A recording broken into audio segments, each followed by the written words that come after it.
Imagine walking into a pediatric ward, No. right?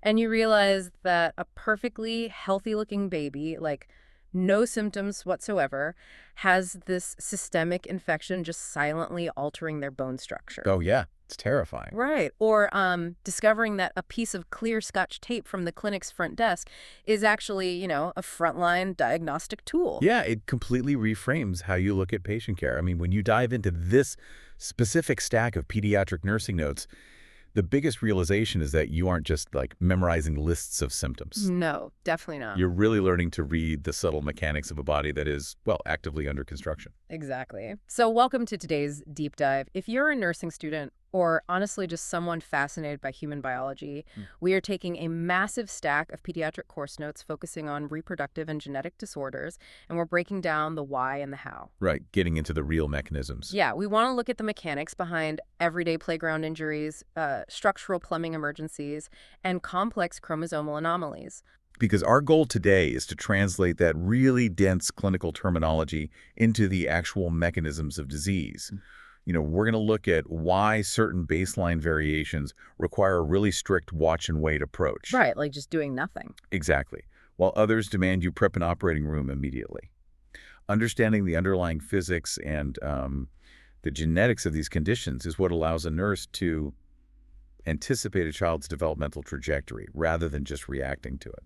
So let's start by looking at what happens when the outside world collides with the developing baseline. We see this constantly in female pediatric anatomy. Take a standard straddle injury. Oh, yeah, very common. Right. So a young girl loses her balance and falls hard onto, like, the metal bar of her bicycle. The visual presentation is horrific. It really is. Severe bruising, lacerations, bleeding.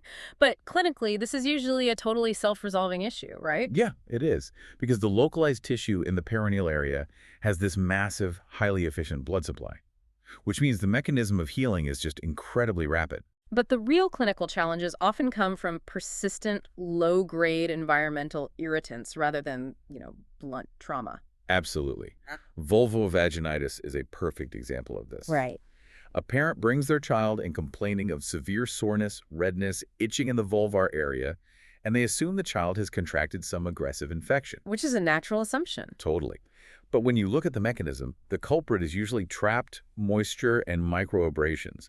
Wearing tight nylon or polyester underwear prevents the skin from breathing. It turns the area into a humid incubator.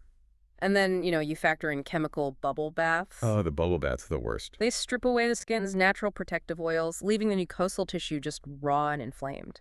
So, the clinical intervention here is really purely educational. Yeah, you just have to teach the parents to swap the nylon for breathable cotton, replace the bubble baths with plain warm water soaks, and reinforce proper front-to-back wiping habits. Right, so fecal bacteria aren't introduced to that compromised skin. Exactly. But sometimes the irritant actually is biological. Pinworms are a classic pediatric nuisance. Pinworms. Right. But instead of just calling them bugs, let's look at how they actually operate. The adult pinworms live inside the gastrointestinal tract, but they don't stay there. No, they have that creepy nocturnal migration cycle. They do. At night, the female worms travel out of the anus to lay thousands of microscopic eggs on the surrounding curianal skin.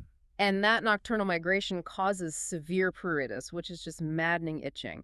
The child scratches in their sleep, lodging those eggs right underneath their fingernails. Yeah, and because this relies on a fecal-oral transmission route, the child touches a toy or puts their fingers in their mouth the next morning, and the cycle just starts all over again. Which brings us to the tape test you mentioned earlier. It sounds entirely unscientific, right? It sounds like a home remedy. Yeah, but it relies on perfect mechanical logic. You take a piece of clear Scotch tape, press the sticky side against the perianal area first thing in the morning before the child bathes or uses the bathroom, and it physically lifts those bean-shaped eggs right off the skin. It's so simple, but so effective. You secure it to a glass slide, and you have instant visual confirmation. Okay, so as those patients age into adolescence, the complaints become a bit more complex. We start seeing abnormal uterine bleeding. Right, like amenorrhea and menorrhagia. Exactly. Amenorrhea, which is the total absence of a period by age 16, or menorrhagia, which is heavy bleeding lasting beyond 7 days. Both point to underlying hormonal misfires or mechanical clotting issues. But the condition that really surprised me in the notes was bacterial vaginosis. Oh, BV. Yeah, people misunderstand that one all the time. I always assumed BV was just a standard infection, like you catch a bug, you take a pill. Right, but it's actually a fascinating ecological collapse. The vagina operates as its own microbiome, right? Heavily reliant on a bacteria called lactobacilli to produce lactic acid and keep the environment acidic. Okay. So when that pH balance shifts due to harsh soaps, hormonal fluctuations, or trapped moisture, the lactobacilli die off.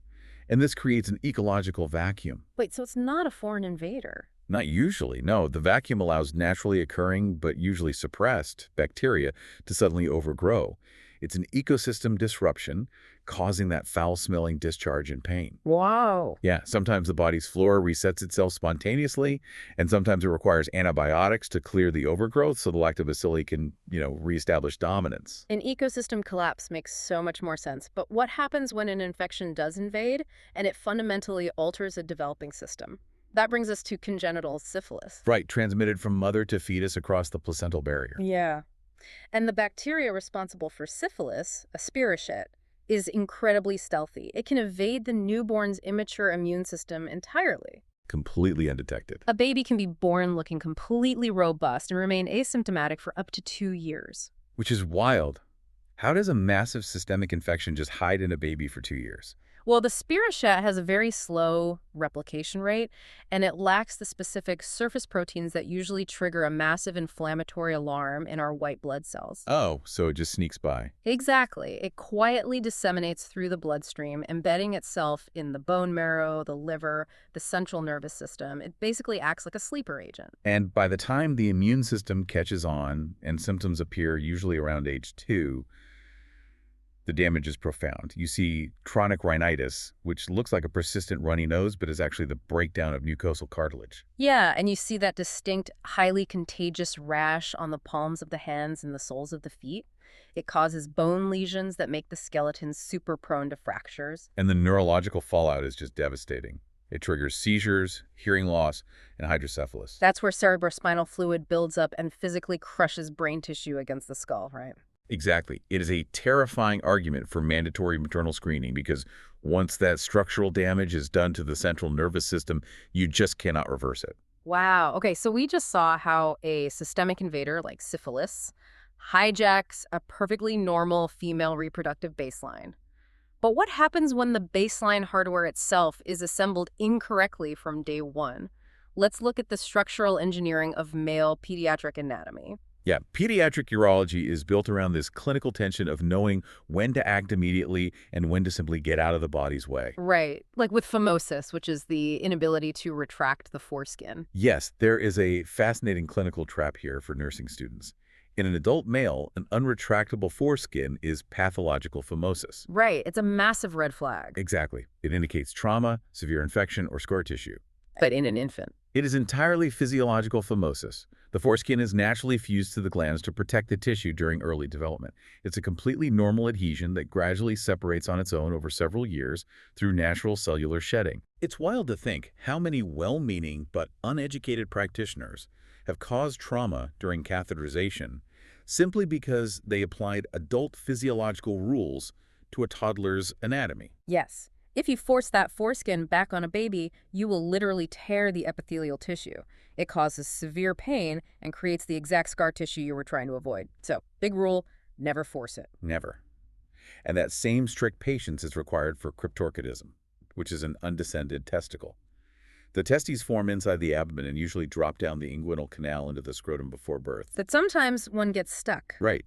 And the instinct might be to pull it down surgically right away to protect future sperm production, which requires the cooling temperature of the scrotal sac. But the protocol is actually to wait until they are 2 years old, right? Exactly. Because in many cases, as the child's hormonal axis kicks in and physical growth stretches the anatomical pathways during those first 24 months, it just descends naturally without any intervention. Okay, let's talk about the varicocele. The clinical textbook describes this as feeling exactly like a bag of worms upon palpation. A bag of worms, yeah, classic description. But that doesn't really explain the mechanics of what's happening. Think of the veins in the spermatic cord like a busy one-way highway pumping blood back up to the heart.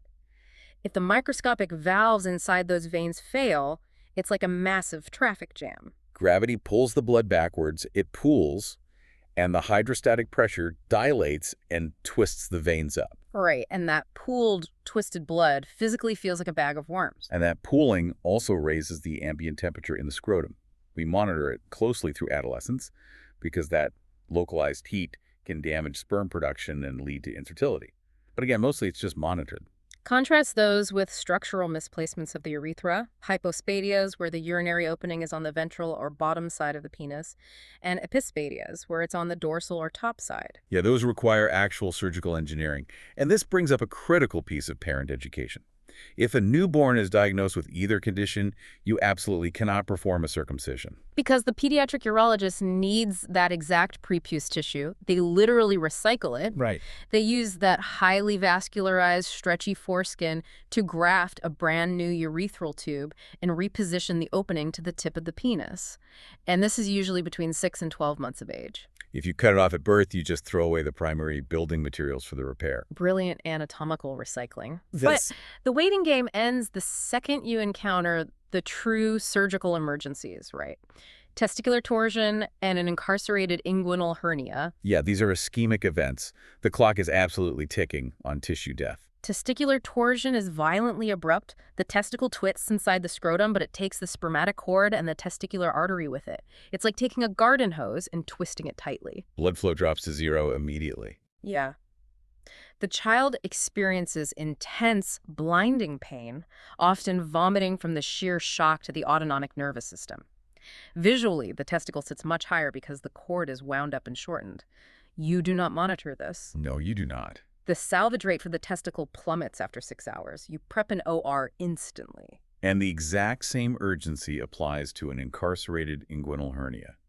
A hernia is a structural defect where a lupus intestine pushes through a weak spot in the abdominal wall, bulging down into the groin. Right. The diagnostic mechanism here is all about pressure. Meaning, can I gently push this intestinal loop back up through the hole?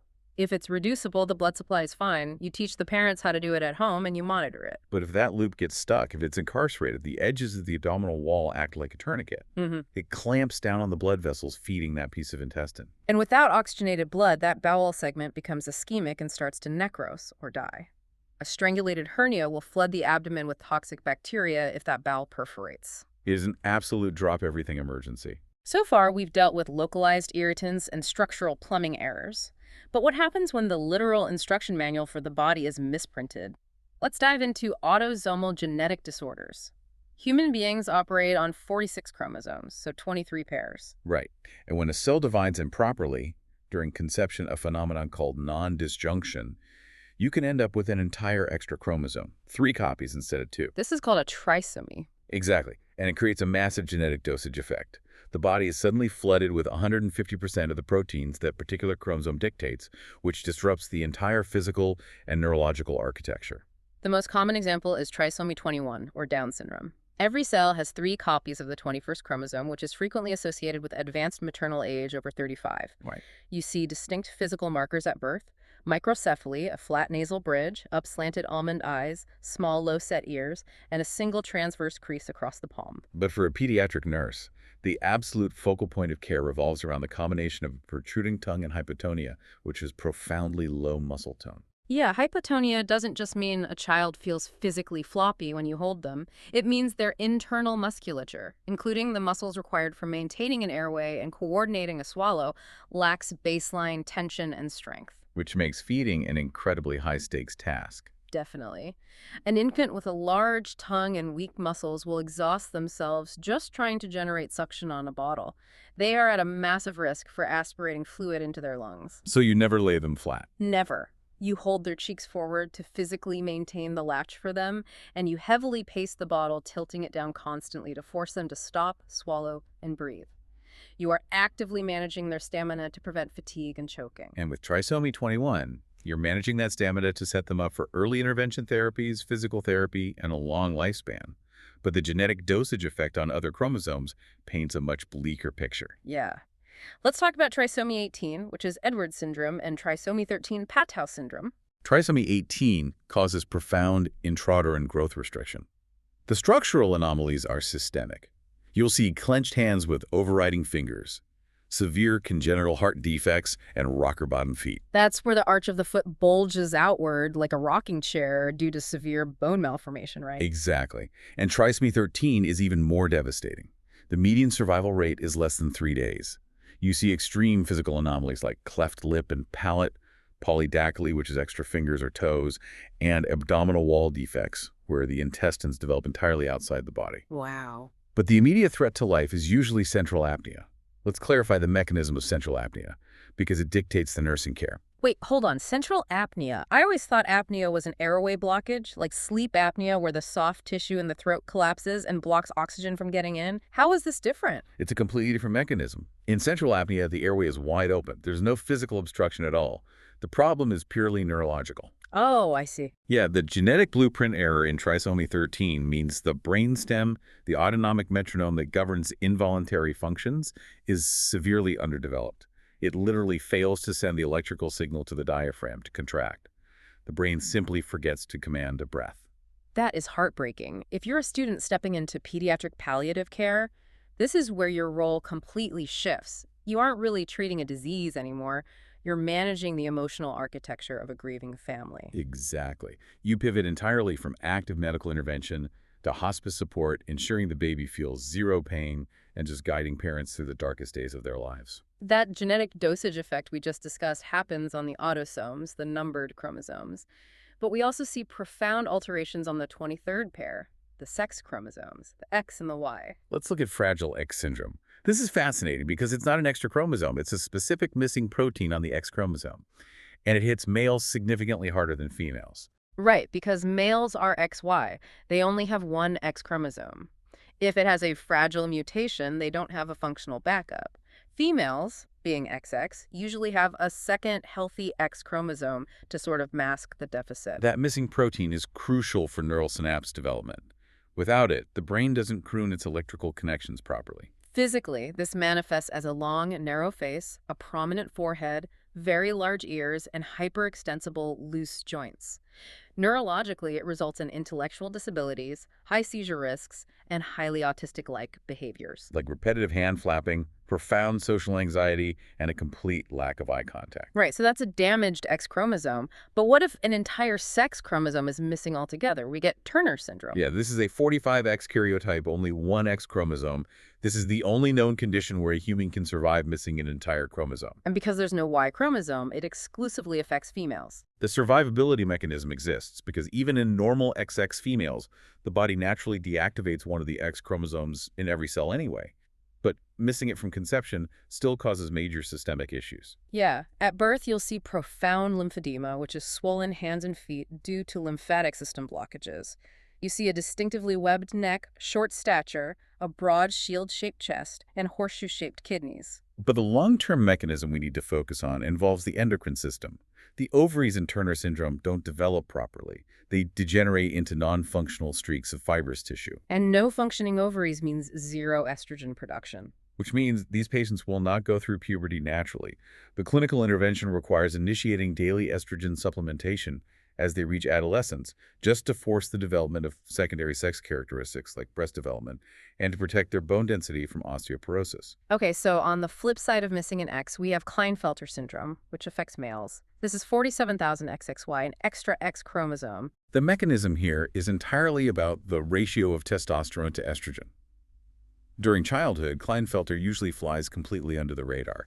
It really isn't until puberty that the extra X chromosome exerts its influence. The extra X introduces estrogen-heavy developmental patterns in a male body. The testosterone production is suppressed. They develop gynecomastia, or breast tissue. They lack facial and chest hair. Right. They develop unusually long limbs and altered fat distribution. And because the testes fail to mature, they are sterile. It's a massive hormonal shift caused by one extra letter in the genetic code. But we have to conclude by looking at a condition that perfectly mimics these genetic disasters, even though the child's DNA is absolutely flawless. Fetal alcohol spectrum disorder, FASD. Yeah. This is a toxic disruption. Alcohol is a powerful teratogen. It easily crosses the placental barrier and passes right through the fetal blood-brain barrier. And when it does, it literally induces cell death in the neural crest cells, the specific cells that migrate to form the facial structure and the brain's architecture. Which is why the physical markers look exactly like a genetic blueprint error. a flat midface, a remarkably thin upper lip, a small chin, and a short upturned nose. But the neurological fallout is what dictates the child's life. Alcohol just ravages the developing nervous system. These children are born with severe sensory processing disorders. The mechanism of filtering environmental stimuli is fundamentally broken. Like the feeling of a clothing tag on their skin or the hum of fluorescent lights in a room, it overwhelms their nervous system and causes intense behavioral meltdowns. They have severe ADHD, impulsivity, and profound speech delays. And at birth, just like an infant with trisomy 21, their neurological wiring struggles to coordinate the basic suck, swallow, breathe reflex. Right, so feeding becomes an absolute marathon. It is a lifelong, devastating condition caused entirely by an environmental toxin mimicking a genetic error. Yeah. Whether you are dealing with a toxic mimic like FASD, the genetic dosage effect of an extra chromosome 21, or the pressure dynamics of an incarcerated hernia, the goal of pediatric nursing is recognizing these mechanical failures early. It completely changes how you look at a patient. You aren't just taking vitals. You're looking at a single crease on a palm, or feeling a traffic jam of veins in a varicocele, and realizing that these instantaneous observations can redirect an entire life. You are the frontline diagnostic defense for a physiology that changes by the minute. It really makes you marvel at how delicately we are engineered. Which leaves me with a final thought for you to chew on. As non-invasive, at-home prenatal genetic screening becomes incredibly advanced and universally accessible, how might the pediatric nurse's role shift in the next decade? Well, that's a huge question. Right, like will we move away from treating these genetic and structural disorders in the intensive care unit at birth and pivot entirely toward counseling parents about them mere weeks after conception?